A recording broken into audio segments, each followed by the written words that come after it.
Hello, my friends. It looks like effortless elegance. 6 yards of silk, a vibrant drape. But behind the shimmer of a single silk sari lies a reality few ever see. In the remote weaving villages of India, time is measured not in hours, but in threads. For one artisan, a single masterpiece can demand over 600 hours of uninterrupted, back-breaking labor. That is 25 days of life woven into every inch of fabric. We are not just talking about fashion. We are looking at a process where 3 generations of skill are poured into one garment. Why would anyone sacrifice years of their life, their eyesight, and their physical strength for one piece of clothing? This is Slow English Stories. I am your guide into the deep, forgotten corners of history. Today, we pull back the curtain on the true price of luxury. If you are ready to discover the secrets hidden within the loom, hit the subscribe button now. Let us unravel the hidden cost of beauty together. 5 millennia. That is not just a number on a timeline. That is the breadth of a civilization. When we speak of the sari, we are not discussing a mere trend. We are tracing the longest, uninterrupted dialogue between humanity and art in human history. Archaeological evidence from the Indus Valley civilization confirms that cotton cultivation and weaving were already the lifeblood of this region by 2500 BCE. Terracotta figurines unearthed from these ruins show figures draped in cloths that defy the standard tailoring of the rest of the ancient world. While other cultures were busy with needles, pins, and complex stitching, the people of the Indus were mastering the drape. Look closer at the Vedic records from 1500 BCE. The scriptures mention the satika, a 3-piece ensemble comprising a skirt, a chestband, and a head covering. It was the foundational architecture of the sari we see today. Why did they reject the stitch? In the ancient social and religious hierarchy, stitched garments were often viewed as vulnerable to pollution, less pure. The unstitched fabric became a symbol of sacred endurance. It allowed for total freedom of movement, an ergonomic miracle that supported everything from the daily labor of a farmer in the fields to the intricate rituals of a temple priestess. Empires rose and fell. The Mauryas, the Guptas, the Mughals, and eventually the British Raj. Foreign influences brought new styles of tailoring, buttoning, and cutting fabric to fit the Western mold. Yet through 5,000 years of political turbulence, the sari remained fundamentally unstitched. Think about the resilience of that choice. It survived because it was not a static object. It was a fluid entity. It adapted to the sweltering heat of the plains and the biting cold of the mountains. It became the ultimate social equalizer, a garment that could be worn by a queen using 9 yards of gold-threaded Benares silk, or by a village woman using a simple hand-spun cotton weave. Today, when you see a woman drape a sari, you are witnessing a living fossil. You are seeing a piece of history that has refused to be edited, refused to be confined by a needle, and refused to go out of fashion for over 50 centuries. This is the echo of the Indus, and it is louder than ever. We often see the sari and think it's just a long piece of fabric. But to call it just a piece of fabric is like calling a cathedral just a pile of stones. Mathematically, a sari is a rectangular grid, usually between 5 to 9 meters in length and about 1 meter in width. It is a blank canvas of pure geometry. The true genius of the sari lies in its total lack of structural constraint.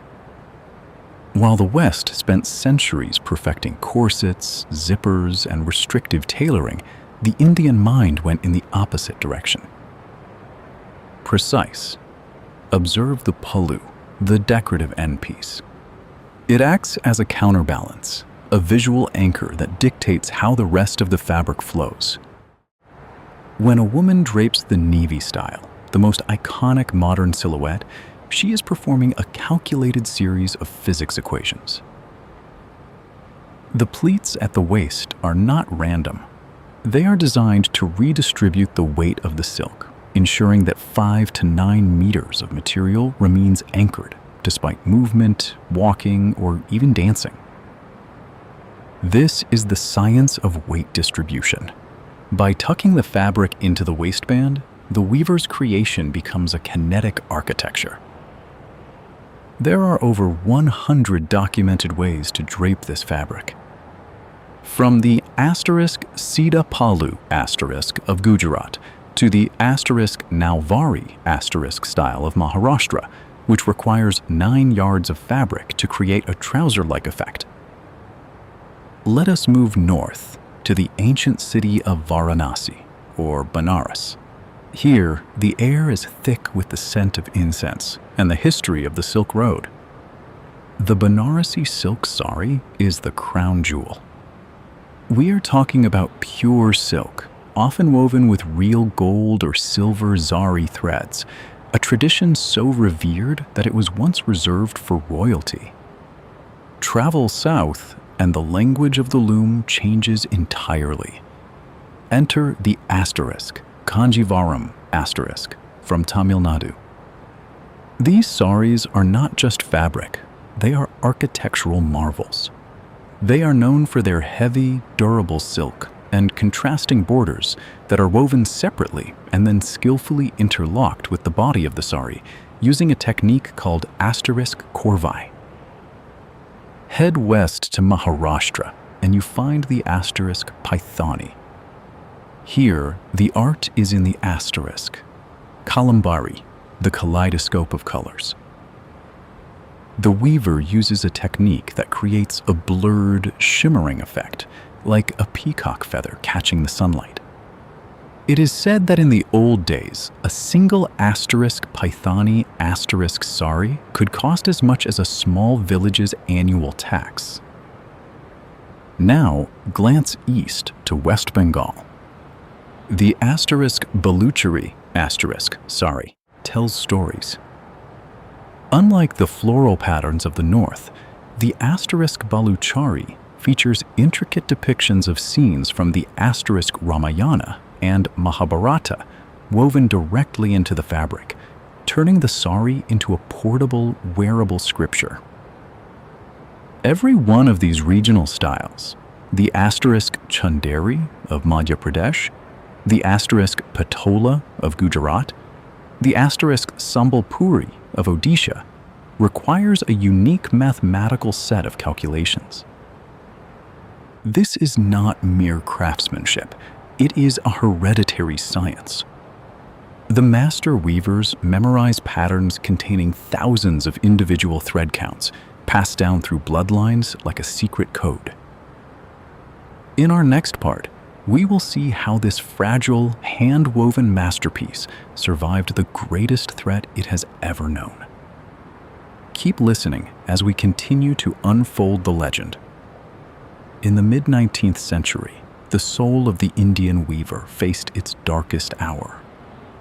The British Empire was not just ruling the land, it was systematically dismantling the backbone of India's economy, the handloom. Imagine the scale of the destruction.